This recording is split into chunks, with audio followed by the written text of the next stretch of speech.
Well, hello. Thank you all for coming tonight. So tonight's event is Unplug and Recharge, right? So what I talk about is the power of words, and I'll tell you how I'm going to relate that into unplugging and recharging. So we're all plugged into technology, right? We're all plugged into the world. We're all plugged into TV or the news and the hurricane that was going on and all this crazy stuff. We're all plugged in. And okay, I really just want to hit on this, the quick topic of the hurricane in North Carolina. Okay, so I'm kind of a scatterbrain a little bit, so kind of follow me. So I'm also a hypnotist, so I'm very aware of words and the power of suggestion and stuff like that, and how people tell me that they cannot be hypnotized or they will not be hypnotized because they don't want anybody controlling their minds. Well, today, in today's world, what do we have? We have TV, we have social media. That is a form of hypnosis. So, okay, and I want to go back to now the hurricane. So what have we seen on Facebook, right? And seeing these CNN reporters standing in puddles when people are walking along the street beside them and they're not even flooded. What are they trying to show you? What are they trying to tell you? That is a form of hypnosis. It's like Henny Penny falling from the sky. The sky is falling. Oh my God, this is horrible. So my thing is that check out from all that shit. Just take a break from it. Unplug. Come to events like this where you're going to get more information, valuable information that you can use for your life, right, on a daily basis, other than this nonsense that we are being programmed with from media, social media, society, blah, blah, blah, all that stuff. So another thing that I want to talk about is the power of words. Anybody knows me, that's what I always talk about, the power of words.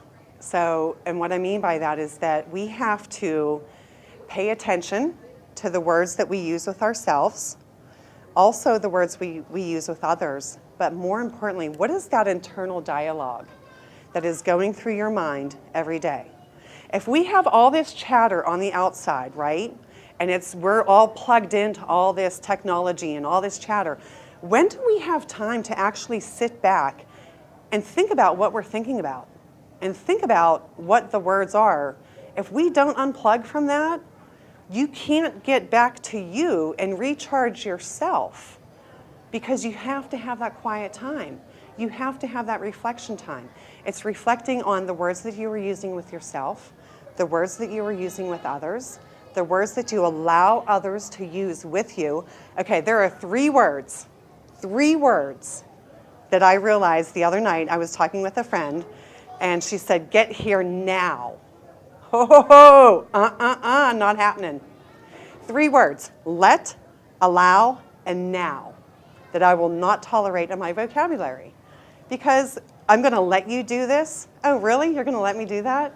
I'm going to allow you to do that? Oh, really? Oh, how about you get here now? How about not? I don't think so. So I'm a person that I'm very much attuned into words and how they affect people and how they come across to people. And what I'm going to say is that, with unplugging and recharging is that, again, check out from all that stuff and do a recheck on yourself and find out, what's important to you. Again, look at the language that you're using with yourself. What are your words? What's your entire internal dialogue?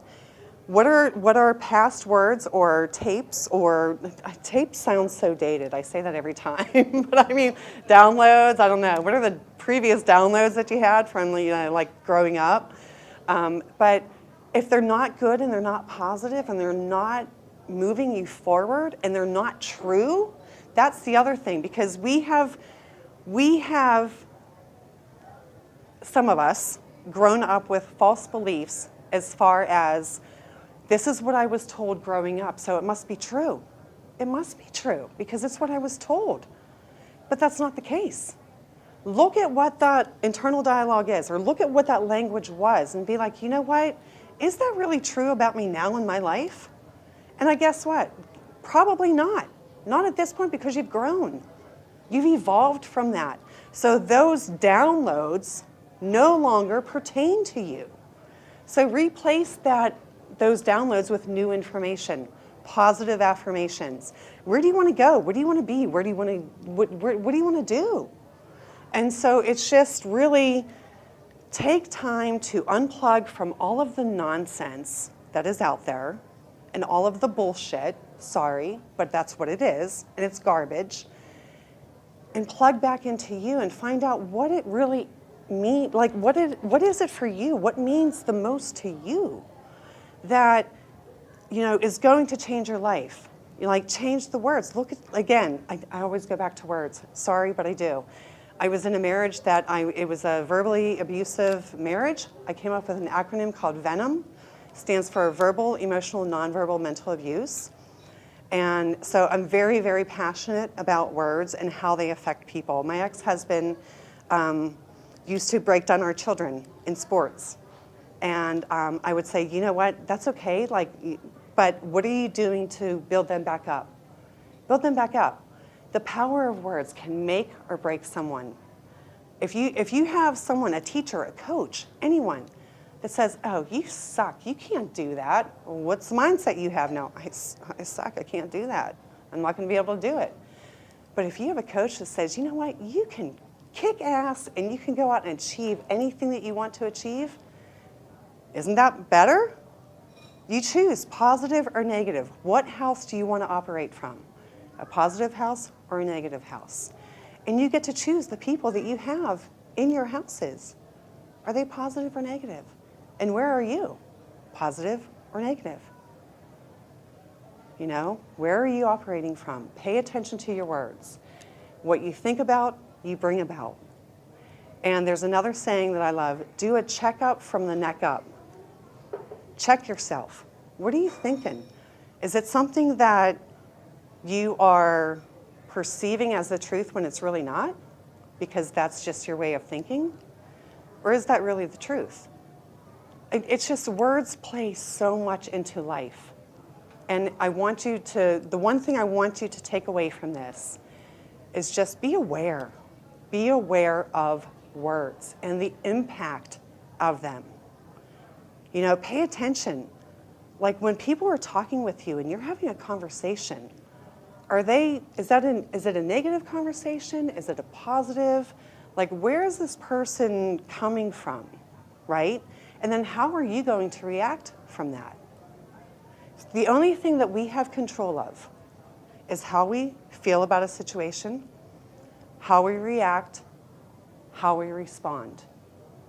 That's what we have control of. We don't have control if somebody goes out and, it gets hit, or if somebody gets in a fight, but how are we going to process, or if somebody is angry with us, right?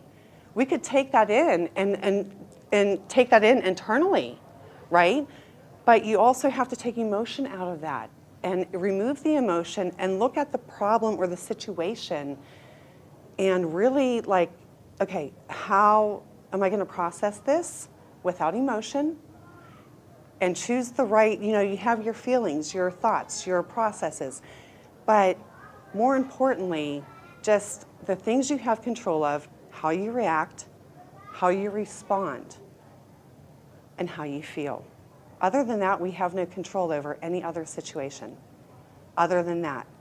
So instead of allowing situations to control you, control the situation by changing the words, turning the words around, and making them more to your advantage. But that's what I have to say about power of words and venom. And don't let people come into your life and spew venom on you. And what I mean by venom is that it's like a snake. You can get bit by it, and it slowly kills you from the inside out without you even knowing it.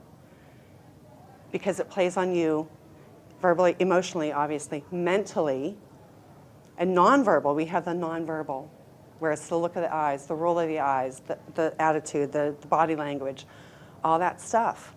That all plays onto it and into it. And just be aware. Be aware of your words. Be aware of the words that people are using with you, and the words that you are allowing people to use with you, more importantly, what are the words that you are allowing to you, yourself? And think about this. This is something that was said to me. Would you ever allow someone to talk to you the way you talk to yourself? Would you? No. You wouldn't. We talk to ourselves. We break ourselves down. Would you ever let anyone speak to you the way you speak to yourself? Would you? Would you? Would you? I mean, seriously. I mean, because we are the most critical people of ourselves. We criticize ourselves all the time. Oh, you're stupid. Ah, oh, you asshole. Oh, you messed this up. Oh, you did this. Would we ever allow anyone to talk to us like that? Hell no. Hell no. So why do we allow ourselves to do it to ourselves? Why do we allow us to do it to ourselves? Stop it. Stop the nonsense. Check your words. Be aware of your words and the power behind them. Words have power. They can make or break someone. So that's what I have.